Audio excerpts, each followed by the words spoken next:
네, 다시 오연호입니다. 오연호의 대선 열차 이어가도록 하겠습니다. 오마이TV가 오늘 오전부터 지금 생중계를 계속 이어가고 있는데요. 오늘은 박근혜 전 대통령이 검찰에 소환돼서 지금 조사를 받고 있는 중입니다. 오전 9시 조금 넘어서 자택을 출발해서 검찰청사에 도착했고 오전 수사 받고 점심 식사를 유부초밥으로 했다고 하네요. 그리고 다시 지금 이제 오후에 검찰 수사를 계속 받고 있는 중입니다. 이따가 검찰청사에서 이제 나오는 장면도 오마이TV가 생중계로 지금 보여드리기 위해서 우리가 준비를 계속 해 나가고 있습니다. 자, 오늘 이 자리는 이재화 변호사님 모셨습니다. 안녕하세요. 예, 안녕하세요. 네. 이제 민변에서 사법위원장으로도 일하셨고, 예. 또 촛불 전국에서는 이른바 그 퇴진행동, 예. 그쪽에서도 또 법률팀에서 일했고요. 네네네. 민변에서 박근혜 네. 퇴진 네, 특위의 부위원장 맡기도 했습니다. 그렇죠. 예. 그리고 또 이재용 삼성 부회장이 처음에 영장 기각됐을 때는 또 예. 거리에서 농성도 하셨다고. 법률가들 대표해서 네. 제가 좀 발의를 해서 16일간 농성을 해서 결국 이재용 구속을 시켰습니다. 제가 시킨 건 아니지만요. 시키는데 촉매제 역할을 네. 했다고 자부하고 여기저기 또 있습니다. 팟캐스트 방송에도 많이 하시고. 네네네. 예, 요즘 뭐 일주일에 한 번 칼럼도 쓰고 그렇습니다. 그 재판은 네? 참여하시고? 물론 재판 열심히 하고 재판도 하시고. 네, 매우 다각적으로 활동을 하고 계시는 예. 이재화 변호사를 모시고. 자, 오늘 이제 검찰에 출두를 했습니다. 근데 이제 우리 그 관심사 중에 하나가 네. 영상 녹화를 원래 이게 할 거라고 했는데 네. 안 한 채 지금 진행이 되고 있어요. 네. 이거는 원래 뭐 피의자 인권을 그렇죠. 보호하기 위해서 해둔 장치라면서요? 그걸 참여정부 때 형사소송법 개정하면서 네. 피의자가 사실은 검찰 조서하고 본인의 진술이 다를 때 네. 그 영상 녹화를 증거로 제출하면서 네. 실제 나는 이렇게 이야기를 했는데 조서가 이렇게 잘못 기재돼 있다. 네. 이렇게 돼 있고 음. 그걸 이제 검찰이 사실은 악용하려고 그랬었어요. 네. 검찰이 왜 그때는 영상 녹화할 때는 자백을 해놓고 지금 와서 다른 소리 하느냐. 이렇게 이 부분을 입증하기 위해서 이제 법원에 증거를 제출하는 것은 지금까지 법원에서는 그 채택을 안 합니다. 네. 그러니까 피고인, 음. 피의자, 그러니까 재판에서는 피고인이죠. 네. 피고인의 인권을 위해서 만든 제도는 맞고요. 그래서 당사자가 본인이 동의를 하지 않으면 그걸 강제로 영상 녹화를 할 수 없습니다. 그래서 오늘 박근혜 전 대통령이 영상 녹화 받는 거에서 동의하지 않아서 영상 녹화 없이 진행되는 거죠. 특별한 의미는 없습니다. 네. 그렇군요. 저는 이제 왜 이제 그 피의자 피고인에게 유리한 그 말하자면 네. 법 제도로 도입된 건데 거부했느냐. 네. 저는 박근혜 대통령이 그 진술한 부분에 역사적 기록이 남는 거를 좀 싫어한 것이 아닌가. 네. 그렇게 생각을 하고 있습니다. 네. 검찰은 이렇게 얘기했네요. 오늘 조사 시작 전에 영상 녹화 어떻게 하겠냐고 정중하게 여쭤봤는데 안 하겠다고 했다. 네, 그렇게 해서 안 한 거죠. 네. 사실은 영상 녹화를 부동의한 건지 변호인은 거부한 게 아니다. 네. 이렇게 이제 항변하고 있는데 네, 같은 의미죠. 그렇군요. 네. 네. 자, 이제 오후 4시 5분. 네. 아까 9시 반에 들어갔다고 치고요. 네. 상당히 지금 이제 오랜 시간 검찰에 있게 되는데 이 정도 되면 상당히 피로도가 이제 느껴질 만한 시간입니다. 물론 그런데 네. 이 조사할 제명이 네. 13개고 그렇죠. 사실 보통 이제 전직 대통령은 그 뇌물 사건, 네. 노태우 대통령이나 노무현 전 대통령 같은 경우 뇌물 사건, 단일한 사건이었는데 네. 지금 박근혜 전 대통령이 혐의를 받고 있는 게 13개 네. 그 사항이잖아요. 네. 그러니까 기본적인 사실관계와 범죄 구성 요건에 대해서 다 물어봐야 됩니다. 네. 지금 그 피의자 신문 조서라는 것이 네. 뭐 반드시 필요한 제도는 아닌데 기본적으로 참여정부 때 형사소송법 개정하면서 네. 피의자의 진술을 최대한 들어보라는 취지에서 만드는 거지. 네. 그것이 뭐 가장 결정적인 증거 방법이기 때문에 조사를 하는 것은 아닙니다. 아, 그렇지만은 이제 다른 그 증거에 의해서 혐의가 다 입증되더라도 최소한의 변명 기회는 부여를 해야 되거든요. 네. 오늘의 소환이라는 것은 그런 의미가 있습니다. 아, 그러니까 검찰 측으로 봐서는 일종의 요식행위일 수도 있다. 그럼요. 편하게 어. 박근혜 전 대통령이 뭐 물어봐도 근데 미르재단을 그 설립한 목적이 네. 최순실과 박근혜 전 대통령의 향후에 네. 자가문으로 삼으려 그런 거 아닙니까? 이렇게 물어보면 아닙니다. 이렇게 하면 넘어가면 돼요. 거기서 막 따져서 더 그렇죠. 할게 자백을 없고. 굳이 강요하거나 자백을 받아야 성공한 수사가 아닌 거예요. 이미 다른 사건들 공범이 네. 그 공소 제기가 돼 있잖아요. 공범으로. 네, 네, 네. 공소 제기가 돼 있다는 것은 박근혜 전 대통령의 진술을 받지 않고도 검찰은 유죄의 증거가 차고 넘친다 이렇게 판단한 거죠. 최순실 씨나 네. 안종범 경제수석이나 그러니까 다 정호성도 그렇고 네. 저 김기춘 블랙리스트 같은 경우는 김기춘 전 비서실장이 박근혜 대통령 네, 공범으로 네, 네. 지금 구속 기소돼 있잖아요. 네, 네, 네. 그러니까 검찰은 네. 사실은 최대한 예우를 해주면서 네. 지금까지 확인된 부분을 한번 물어보는 거고요. 네. 거기에 대해서 박근혜 대통령이 할 말이 있으면 그 부분을 조서에 기재해주고 할 말이 없고 묵묵부담하면 그대로 넘어가면 됩니다. 네. 그러니까 검찰로서는 부담이 없는 조사죠. 그렇군요. 네. 자, 검찰이 지금 기자들에게 설명을 중간 브리핑을 하고 있는 것 같은데 3분의 1 정도 지났다 지금 네, 네, 네. 이렇게 얘기를 했고요. 검사는 대통령님이라고 호칭하는 것 같고요. 네. 박근혜 전 대통령은 이제 검사님 이렇게 네. 호칭을 하고 지금 한웅재 특수부장이죠? 예, 뭐 계속- 제하고 연손 동기입니다. 아, 그렇습니까? 예. 이분은 어떤 성향을 가진 분인가요? 그 뭐 정치적 성향은 크게 별로 안 드러내고 있는 것이고요. 네, 네. 뭐 특수부에서 줄곧 쭉 네. 해서 이 사건을 그 그렇죠. 일기 특수본부터 계속 지금 그렇죠. 해오고 있는 분이기 때문에 상당히 잘 전 K재단, 과정을 잘 미르재단 부분에 대해서 네. 조사를 했던 주임 검사죠. 알고 있는. 네, 부장 검사인데 네. 이 부분에서 가장 뭐 하여튼 음. 사실을 잘 알고 있는 검사로 보고요. 네, 네. 또 이 특수부에 오랫동안 경험했던 검사이기 때문에 네. 프로라고 볼 수 있죠. 아. 근데 이제 이렇게 대통령이 대통령이었던 사람이잖아요. 예. 그래서 검찰에 소환돼서 예. 하나하나 사항에 대해서 이렇게 질문을 받으면 예.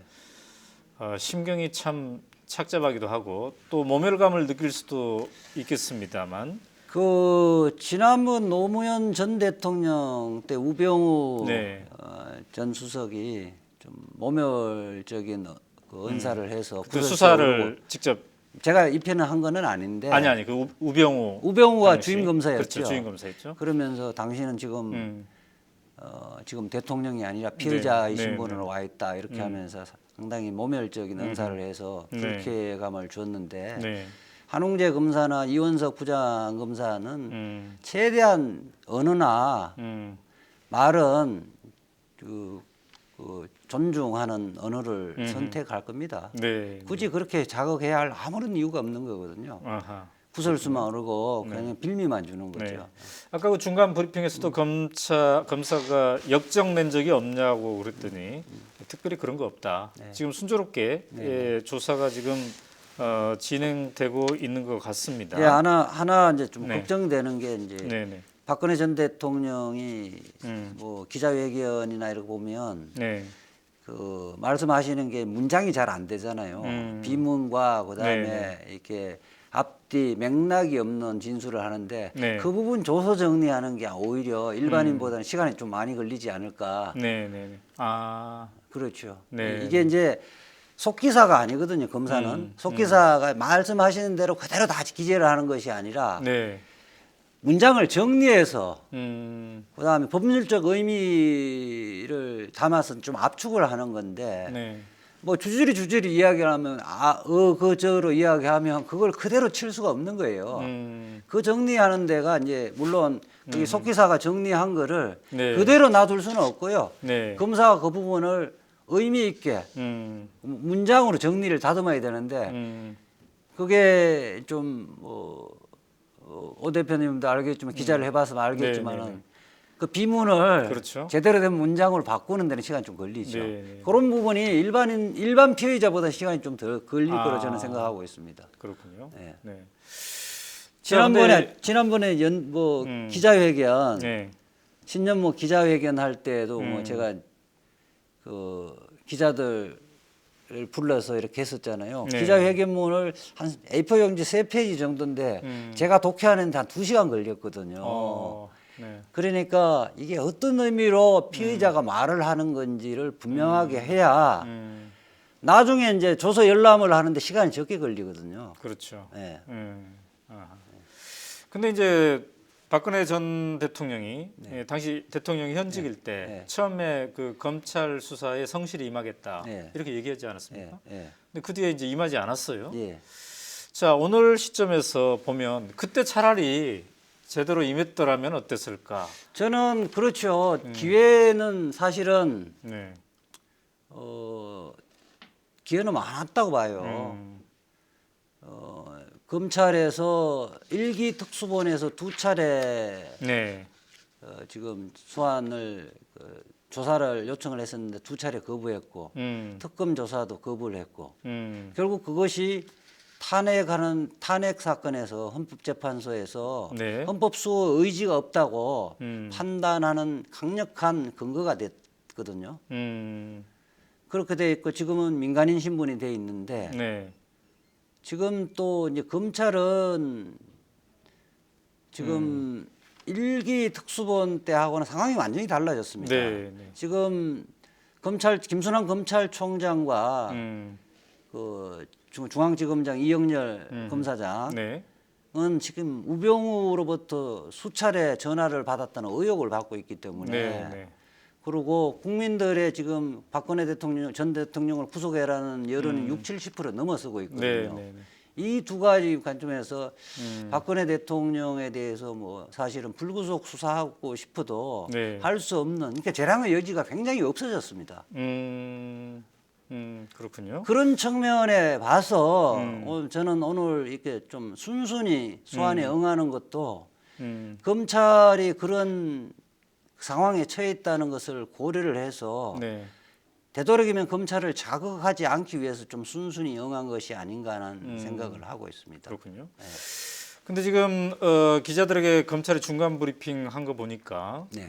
오늘 이제 최순실, 안종범, 정호성 네. 3명을 소환했는데 네. 불출석 사유서를 제출하고 소환에 불응했다고 네. 하는 거네요. 그러니까 이걸 대질 신문을 네. 염두에 두고 소환한 게 아니냐라고 기자들이 그렇게 물으니까 봐야 되겠죠. 그것까지 말씀드리긴 어렵네요라고 검찰 답했는데 이게 부분은 네.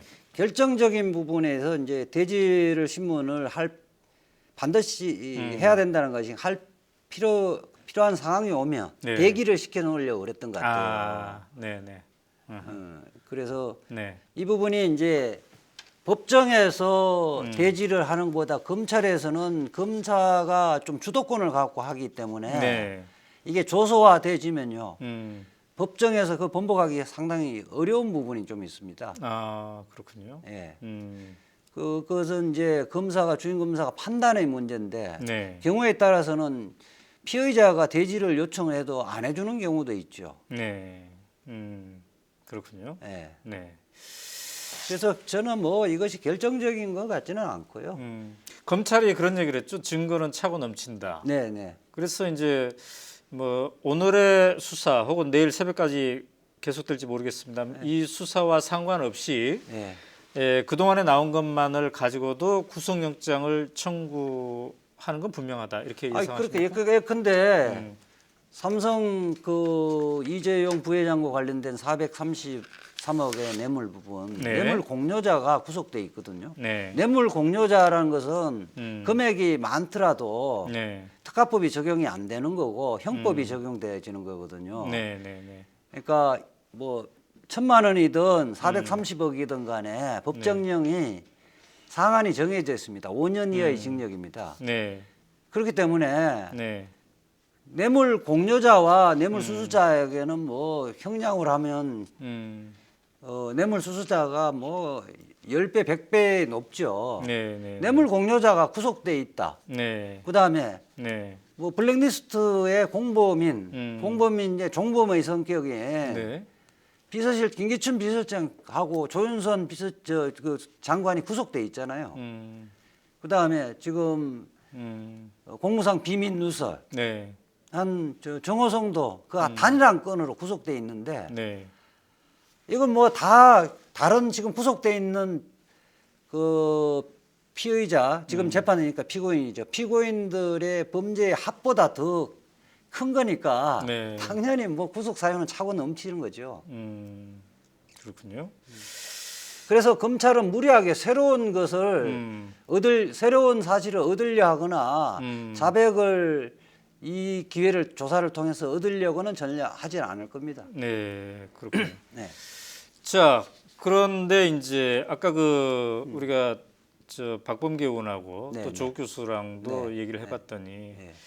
지금 말씀하신 네. 그 범죄의 네. 사안들 총합을 이렇게 보면 네. 이게 상당히 중형이 내려질 수밖에 없다 이렇게 예측을 하고 최소 10년 이런 얘기를 하던데 이재화 최소 변호사는 어떻게 생각하십니까? 10년은 이청년 교육감님 그 인천시 교육감님이 네. 3억의 뇌물 네. 이 부분도 굉장히 다툼이 있고 네. 항소심에서 이제 뭐 지금 무죄를 다투게 있죠. 3억을 받았는데 네. 1심에서 8년형을 받았습니다. 네. 근데 이게 433억 원 이게 다른 걸 다 떠나고 SK라든지 CJ 부분 다 떠나가서 뇌물 433억 원이면요. 네. 이거 최소 20년 이상 무기까지 가능한 겁니다. 다른 그러니까 예컨대 전직 대통령이랑 고려 없이 네. 금액이라든지 죄질이라든지 그다음에 반성의 정도라든지 네. 그다음에 국가기관을 이용을 사적 이익에 네. 동원했다든지 이런 걸 봐버리면 이것은 그러니까 객관적으로 보면 무기까지도 가능하죠. 10년은 말이 안 되는 거고요. 아, 그렇군요. 최소하더라도 이거는 국민 참여 재판을 하면 20년 이하로는 나올 수가 없습니다. 근데 어떻습니까? 이제 네. 그 변호사시니까 그쪽에 박근혜 전 대통령 쪽에 유병아 변호사 등 9명으로 진용이 짜여졌던데요. 예, 뭐 제가 알고 있는 절반은 제가 알고 있는 네, 변호사입니다. 어떻습니까? 그 면면을 볼 때 이분들의 그 전략이랄까요? 그렇습니다. 그러니까 저는 이분들이 일단 기본적으로 변론을 제대로 잘하려면 네. 계급장을 떼고 같이 수기하고 모든 것을 다 변호인한테 터놓고 그 중에 결국은 재판이라는 것은 수사라는 것은 검사를 합리적으로 설득하는 것이고 네. 재판이라는 건 판사를 합리적으로 설득해야 되는 거지. 그렇죠. 박근혜 대통령의 생각을 전달해서는 안 된다는 거예요. 판사, 검사들은 수많은 경험과 합리적 사고를 있는데 네. 그 눈에 맞춰서 설득을 해야 되는데 네. 지금 탄핵 사건의 네. 대부분 변호사들이 그쪽에 다시 합류됐잖아요. 거기 보면 수준이 네. 이 부분은 헌법재판관들을 설득하려고 하는 것이 아니라 네. 어떤 형태든 간에 자기들이 나름대로 논리를 해서 박근혜 대통령의 마음에 네. 말하자면 뭔가를 하고 있다는 것을 과시하려고 그러고 아니면 박근혜 대통령을 지지하는 네. 그 친박 세력들에게 뭔가를 과시하려는 이런 경향이 있었거든요. 정치적 제스처죠. 예. 그러니까 헌법재판관들이 어떻게 생각할 것인가는 전혀 고려를 안 했다는 거예요.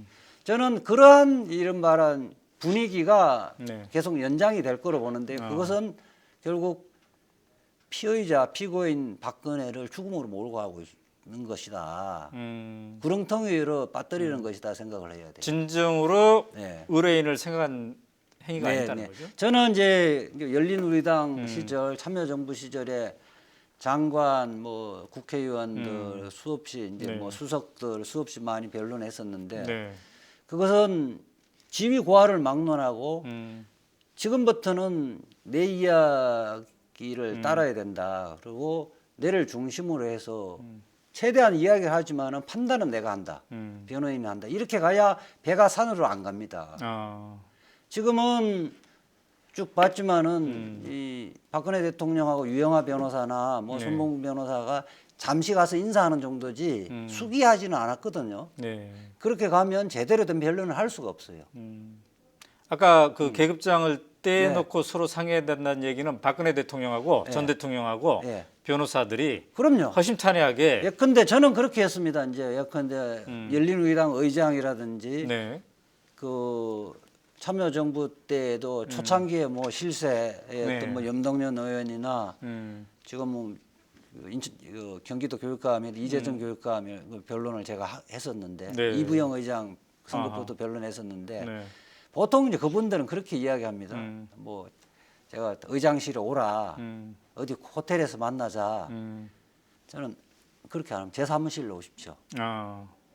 모든 것을 변호사에 맞춰서 이 동등하거나 최소한 변호사가 갑의 지위에서 지위를 해야지. 네.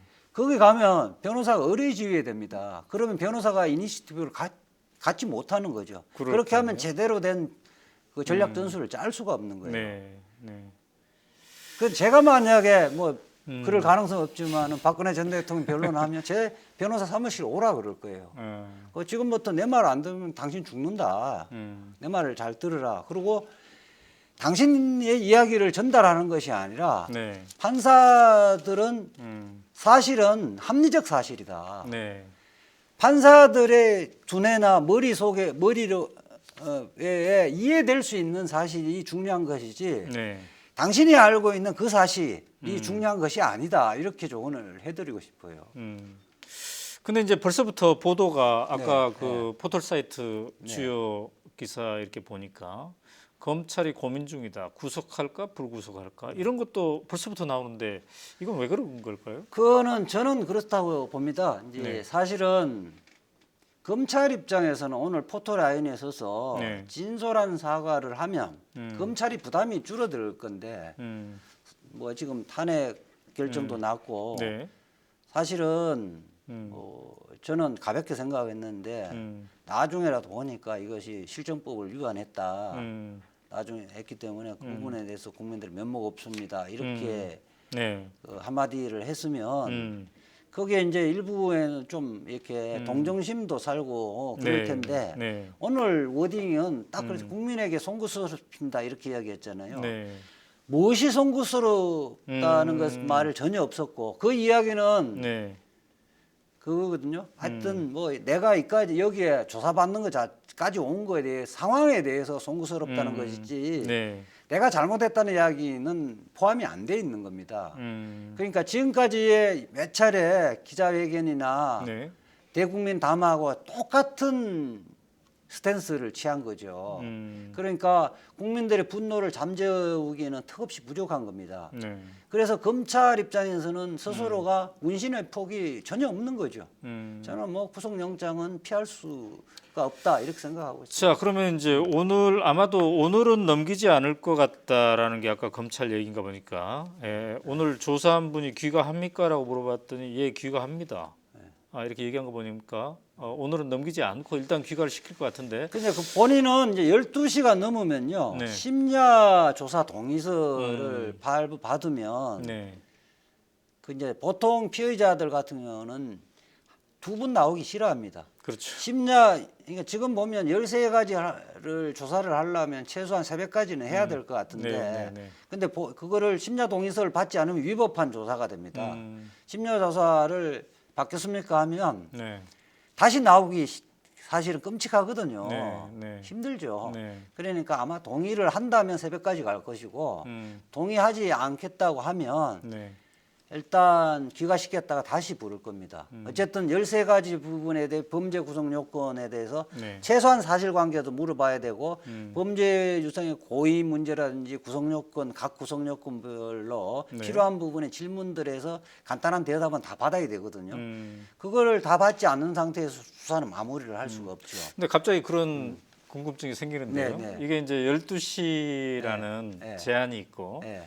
이게 이제 인권 보호 차원에서 그렇죠. 이제 그러는 거잖아요. 예.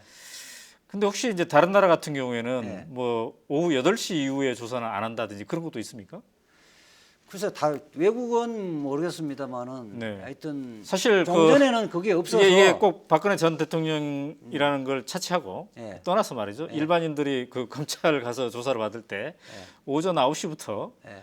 막 12시간 조사받고 그러면 몸 상태가 이게 보통이 아닐 텐데. 예, 그렇죠. 이제 차라리 보통 집에 갔다가 근데요. 다음날 또 제가 이제 정치인들이나 국회의원들이나 뭐 네. 장차관들의 변호인을 해보면 네. 열이면 열 어. 다 동의를 하고 오늘 오늘- 어쨌든 끝내고 오늘 이왕 고생한 거 끝내고 가겠다고 이야기를 하지 네. 좀 일찍 들어가서 내일 오겠다고 하는 사람 한 명도 못 봤습니다. 사실은 변호인들은 네.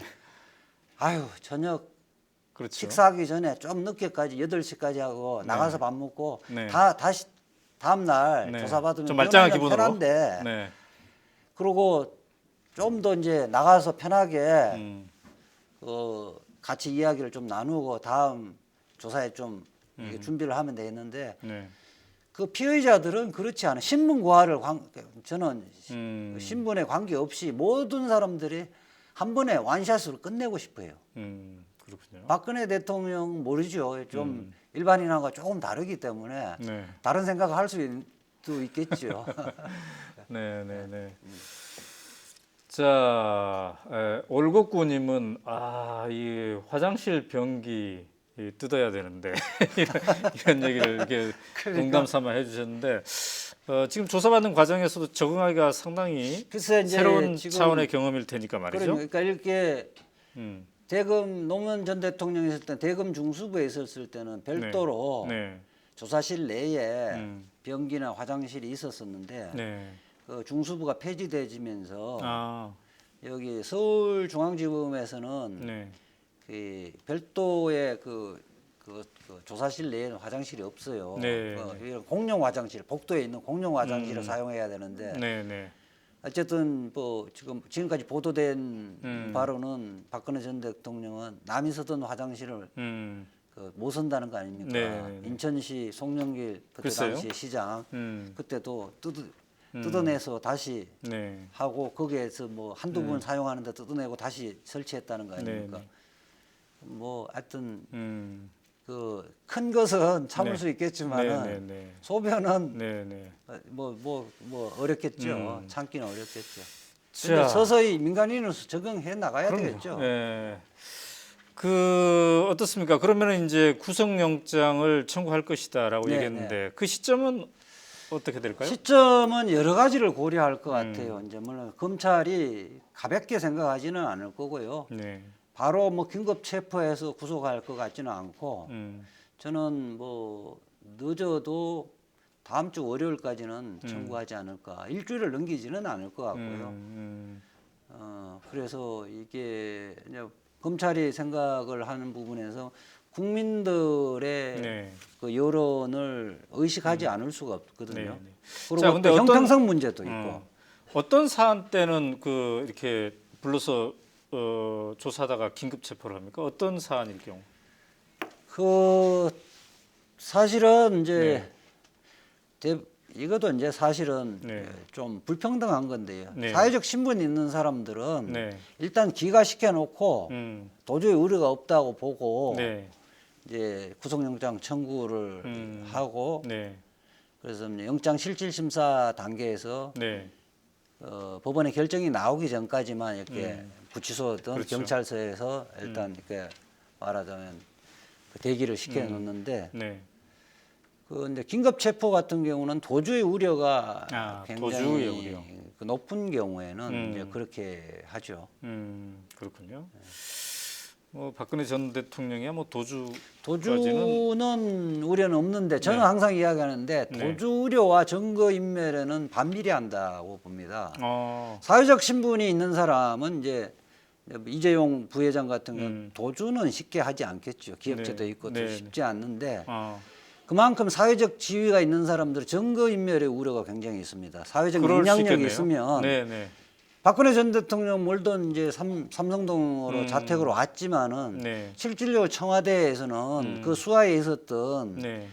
청와대 직원들이 많이 있지 않습니까? 그렇죠. 누구를 통해서 증거 인멸은 언제든지 시킬 수 있는 거거든요. 그렇군요. 근데 그 검찰이 말이죠. 네. 청와대, 그다음에 삼성동 이런 압수수색 이런 걸 안 했는데 네. 이거는 어떻게 보세요? 그러니까 두 가지 의미가 있다고 보는데 하나는 지금 현재의 증거로 해서도 구속영장을 치고 유죄 입장에 자신 있다는 측면이 있고 증거가 차고 넘친다. 예. 또 하나의 측면에서는 확전하지 않겠다는 겁니다. 아, 사실은 지금 어쨌든 최순실, 정호성 라인만 사실은 친 거잖아요. 네, 네, 네. 근데 그 이후에 안종범 등등을 해서 뭐 금융이나 이쪽 부분에서도 문어발식으로 아마 범죄를 저질렀다고 네. 보는 것이 일반적인 건데 네, 네, 네. 더 이상 확전하지 않겠다. 그런 메시지가 담겨 있다고 봅니다. 네, 네, 물론 이제 삼성동 같은 경우는 뭐 특별한 증거는 없겠죠. 네. 거기에서 범죄 현장이 아니니까 음, 청와대는 어쨌든 황교안 권한 대행이 있는 한 네. 압수수색을 하면 계속 실질적으로 못하면서 네, 실랭이만 벌어질 가능성이 있다고 보고 그렇게 판단하는 것 같은데요. 네. 그 부분 당장은 아니지만은 그 여론의 향배에 따라서 추가적으로 다시 또 시도를 할 가능성도 저는 있다고 봅니다. 어쨌든 뭐 전직 대통령에 대한 예우도 고려한다면 네. 긴급 체포는 아닐 것이다. 네, 네, 그러면 이제 구속영장 청구는 네. 오늘 밤이나 내일 새벽에 귀가한다면 네. 언제쯤으로 예측해야 될까요? 저는 빠르면 뭐 목요일도 가능하고 목금 목요일. 정도 뭐 네, 이렇게는 할 네. 것 같습니다. 네. 그 문제는 아마 주인 검사선에서는 못 하고요. 네. 검찰총장하고 다 그렇죠. 수기를 해야 될 것 같은데 네, 네, 네.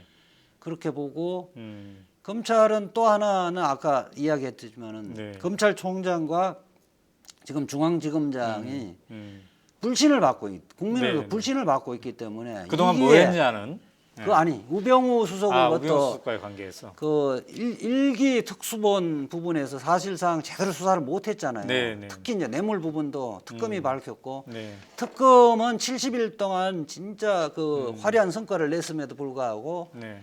중앙지검 그거에 3분의 1도 못 미치는 거거든요. 네. 네. 그 와중에서 또 우병우의 그 수사의 부분이 전혀 못했고 네. 우병우하고 이른바 통화를 여러 차례 한 부분이 드러나왔고 네. 사실상 비호했던 거 아니냐 아니면 이 말은 부역자가 아니냐 네. 심하게 이야기하는 사람 그렇게 이야기하는데 네. 그런 오해를 사고 있단 말이에요. 음, 그런 부분을 불식시키기 위해서라도 네. 저는 구속영장을 칠 수밖에 없다. 음, 그렇지 않으면 결국은 한 지금 5월 9일 이후면 정권 교체가 되지면 네.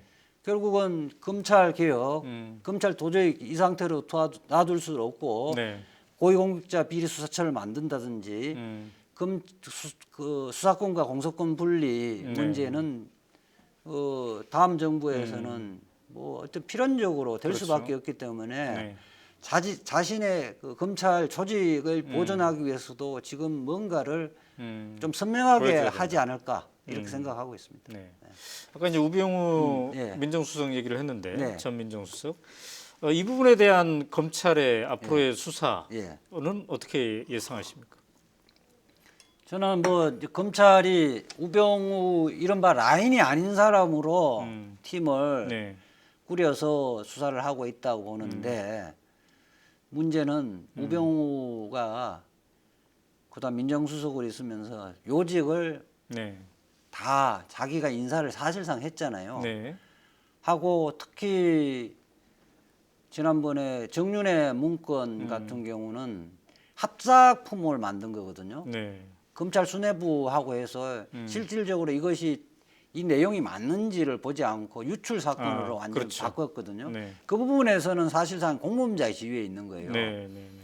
그래서 이제 검찰이 굉장히 고민하고 있는데 네. 자칫 우병우에 대해서 본격적으로 한다면 우병우가 가만히 있을 사람이 아니다. 다 이게 예. 까버릴 수 있다. 같이 죽자. 아, 이런 문제 때문에 고민을 하고 있을 거로 보는데 네. 그 사이에 타협점을 우병우하고 타협점을 찾지 않을까 싶습니다. 아, 한두 건 정도를 해서 네. 구속영장 정도를 치는 걸로 네.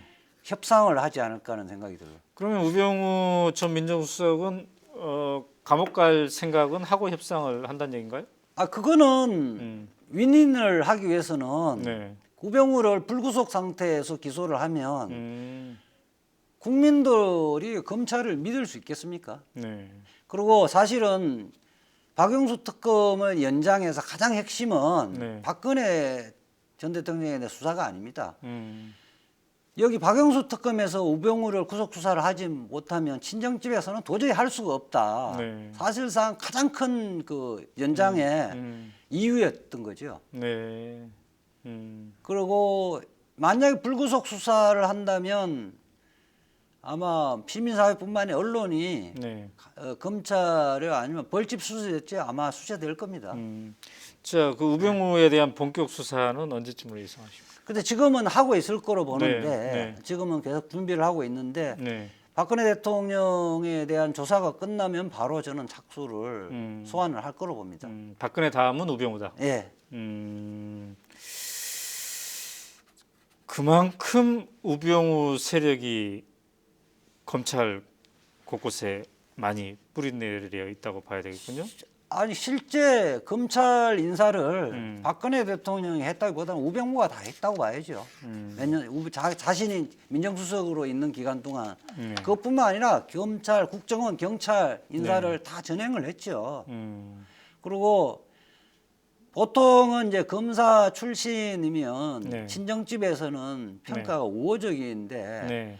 우병우는 제가 만난 그 검사들 중에는 네. 우호적인 사람이 우병우 편이 한 명도 없다는 겁니다. 음.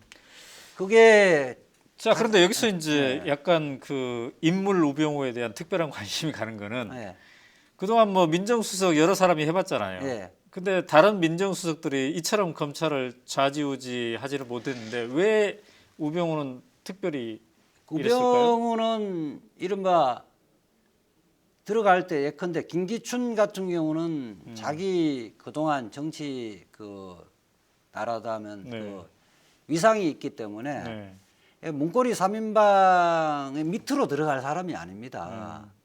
물론 나중에 네. 정윤의 문건에서는 적절하게 타협은 했지만은 우병우 수석은 최순실 문고리 3인방이 간택을 한 사람입니다. 그렇기 때문에 말이 그 안에 들어가 있는 거죠. 네. 그렇기 때문에 이제 자기가 실질적으로 검찰의 영향력을 행사는 많이 할 수도 있지만은 그만큼 이 농단 세력하고 네. 공범자의 지위에 있는 거예요. 네. 그래서 많은 일을 저질렀다. 그래 많은 일 저질고 문제는 저는 그럼에도 불구하고 원래 친정집의 평가는 관대해야 되는 거거든요. 네, 네, 제가 이제 저도 이제 궁금해서 네. 내년 뭐 작년부터 쭉 취재를 했었는데 네. 공통된 의견이 한마디로 이야기하면 그 인격적으로 완성된 사람이 아니다. 평소에 사소한 거 갖고 사람을 모멸감을 준다는 거예요. 아, 그러니까 대표적인 비화가 네. 뭐 서울법대라고 해서 항상 뭐 소년급제 할 수는 없잖아요. 네. 그 한 친구가 음, 좀 늦게 됐었는데 네. 자기가 이제 지청장 갈 당시인데 초임 검사였단 말이에요. 네. 그래서 병우야 오랜만이다 이렇게 이야기할 거 아닙니까? 네, 네.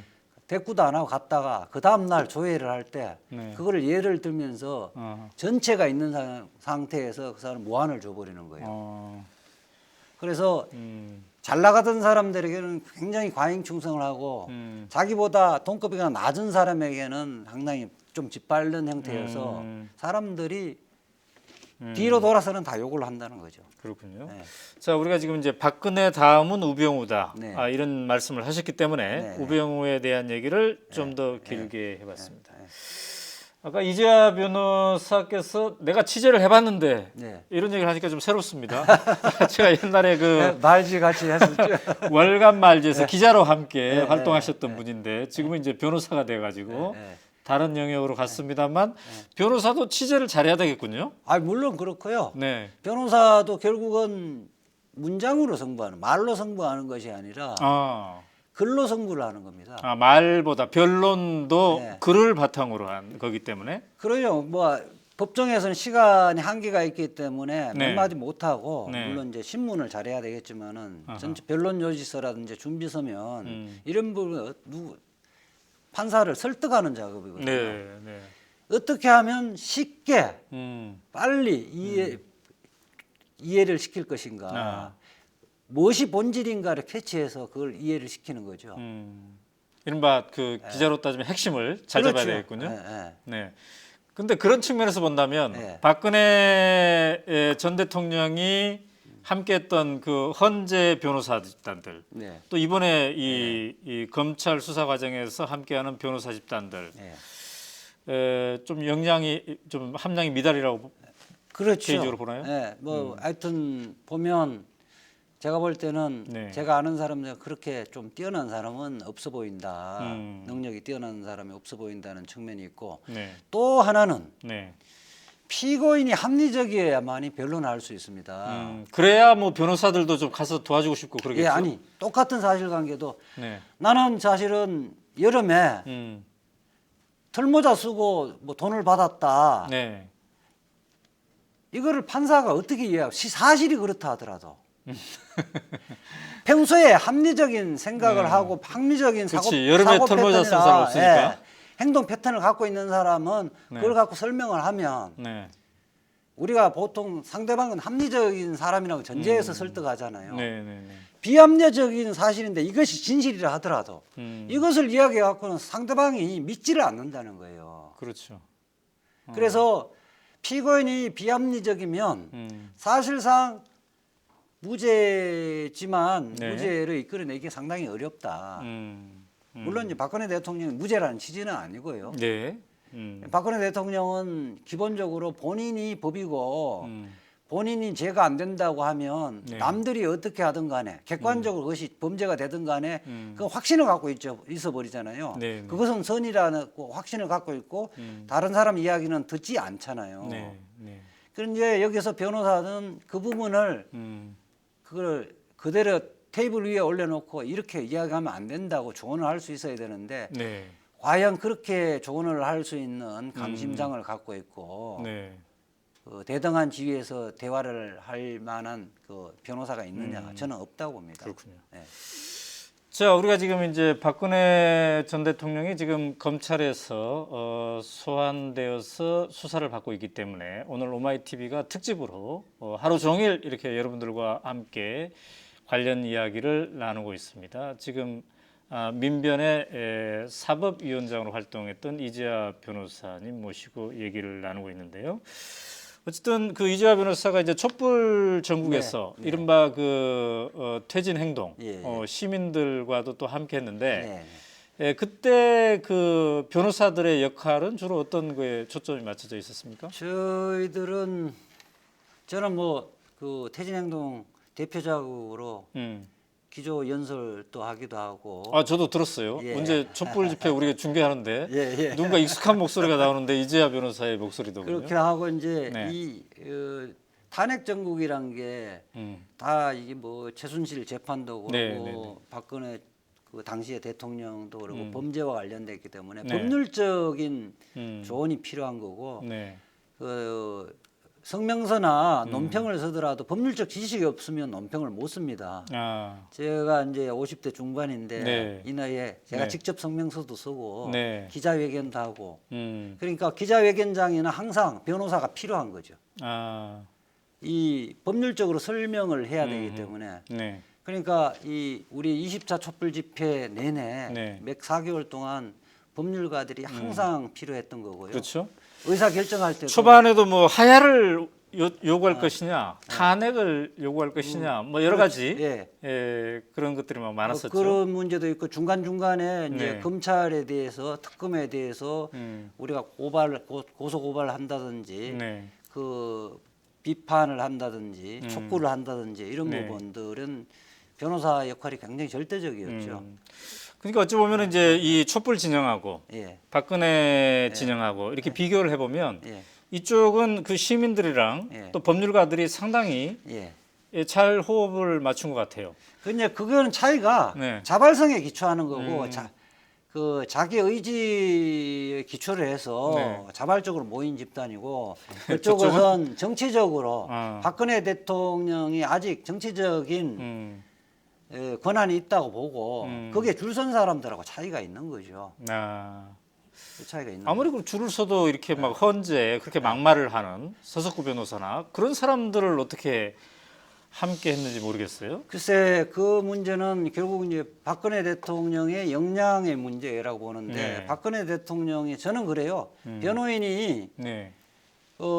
의뢰인의 의사에 반해서는 행동을 못한다고 보는데 네. 박근혜 대통령이 사실은 자기 지지자들을 향해서 정치적 발언을 해주는 거를 최소한 용인 내지는 묵인한 것은 아닌가.